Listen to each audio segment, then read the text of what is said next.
Pudukkottai district நெய்வாசல்ல மஞ்சு விரட்ட police கிட்ட permission வாங்காம நடத்திருக்காங்க. மஞ்சு விரட்டு நடந்துட்டு இருந்த அந்த ஏரியால இந்த தாத்தா தர்பூசணி வாட்டர் பாட்டில்ஸ் எல்லாம் போட்டு வித்துட்டு இருந்திருக்காருங்க. இந்த மாதிரி இன்ட்ரெஸ்டிங்கான டெய்லி லீகல் அப்டேட்ஸ் வேணும்னு நினைக்கிறீங்கன்னா மறக்காம ஃபாலோ பண்ணிக்கோங்க. அங்க வந்த நம்ம எஸ்ஐ சார் தர்பூசணி வாட்டர் பாட்டில்ஸ் அண்ட் மத்த திங்ஸ் எல்லாத்தையும் கீழே தள்ளி விட்டது இல்லாம கால்ல உதைச்சு கடையை ரிமூவ் பண்ண சொல்லி ஆர்டர் பண்ணிருக்காருங்க. இந்த வீடியோ வைரல் ஆன உடனே இன்சிடென்ட்ல இன்வால்வ் ஆன சப் இன்ஸ்பெக்டர் செந்தில் குமார வெயிட்டிங் லிஸ்ட்க்கு மூவ் பண்ணி ஆர்டர் பண்ணிருக்காங்க. இந்த மாதிரி ஈவென்ட்ஸ் எல்லாம் பார்க்கும்போது இவங்க நிஜமாலுமே போலீஸ் தானா இல்ல ரவுடியானதாங்க கேட்க தோணுது. ரவுடி பசங்களுக்கும் இவங்களுக்கும் என்னங்க வித்தியாசம்? இந்த வீடியோ வைரல் ஆன உடனே அவரை வெயிட்டிங் லிஸ்ட்க்கு மூவ் பண்றீங்க. ஒருவேளை இந்த வீடியோ வெளியவே வரலன்னா அவர் பண்ணது நியாயம்னா இருக்குமா? பெர்மிஷன் இல்லாம மஞ்சு விரட்டு நடத்துற ஆட்களை தூக்கி உள்ள போடுங்க. அதை யாருமே இங்க குவெஸ்டின் பண்ணல. ரேப் பண்றவங்க கொலை பண்றவங்க எல்லாம் சும்மா விட்டுட்டு 5க்கும் 10க்கும் பூ விக்கிறவன் புண்ணாக்கு விக்கிறவங்க கிட்ட எல்லாம் போய் எதுக்குங்க இவங்க பவரை காட்டணும்? நான் கேக்குறேன், அதே பவரை இன்ஃப்ளூயன்ஷியலான ஆட்கள் தப்பு பண்ணும்போது ஏங்க காட்ட மாட்டீங்க? அப்ப மட்டும் ஏன் காணாம போயிடுறீங்க?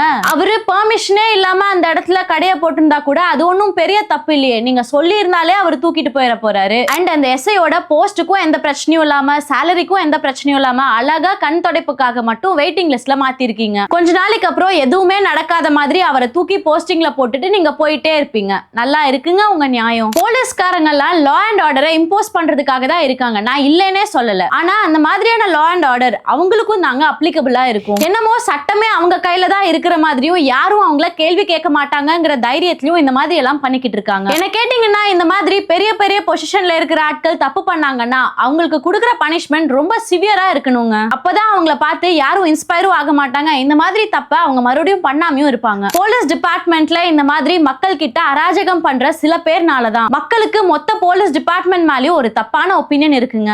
இது பத்தி உங்களோட ஒப்பீனியன் என்னன்னு சொல்லி மறக்காம கமெண்ட்ஸ்ல சொல்லுங்க.